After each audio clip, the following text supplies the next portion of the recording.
ลองเล่นเจ็ตสกีนะคะกับพี่ปุ้ยนะคะซึ่งพี่ปุ้ยอ่ะก็มีแบบเวกบอร์ดด้วยใดๆแต่คือเราไม่เคยเล่นมาก่อนเดี๋ยววันนี้จะให้พี่ปุ้ยสอนนะคะไม่ก็แบบให้ดูพี่ปุ้ยก่อนรอบหนึ่งไงได้พี่ปุ้ยแต่หนูว่าว่ายน้ำได้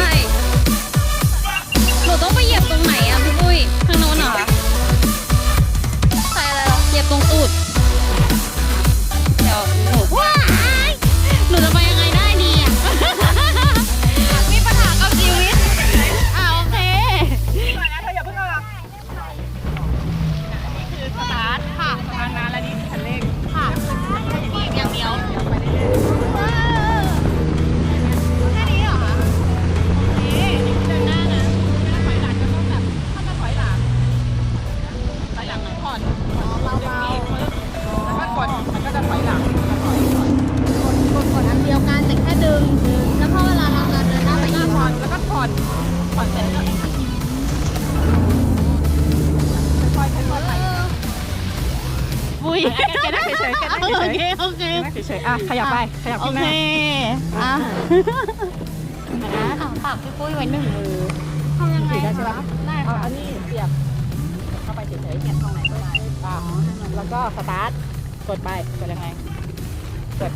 โอเคแล้วก็คือค่อยๆถ่ายอยู่ไหมเนี่ยถ่ายอยู่ตลอดมาโอเคอันนี้คือเบาๆค่อยๆไปเรื่อยๆ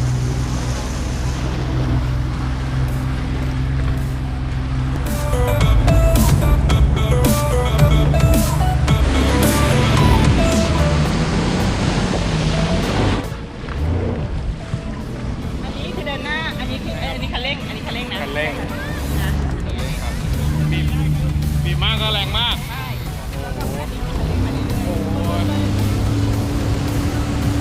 มันไม่มีเบรกใช่ไหม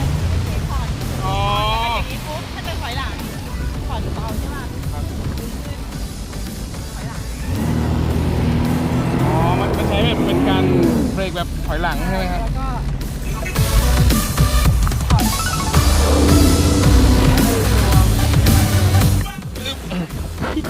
โอเคได้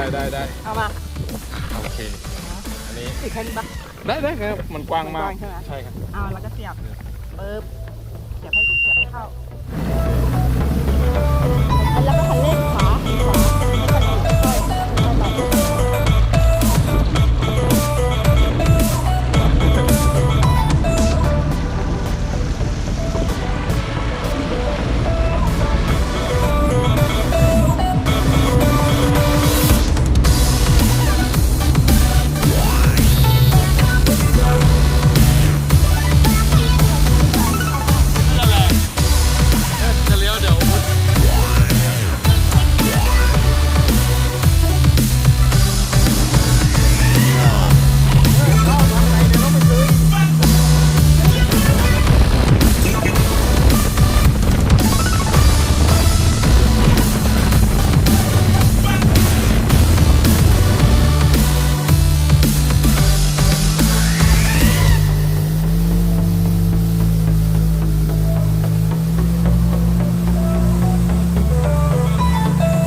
เดี๋ยวครับตรงนี้ตรงๆไหมครับ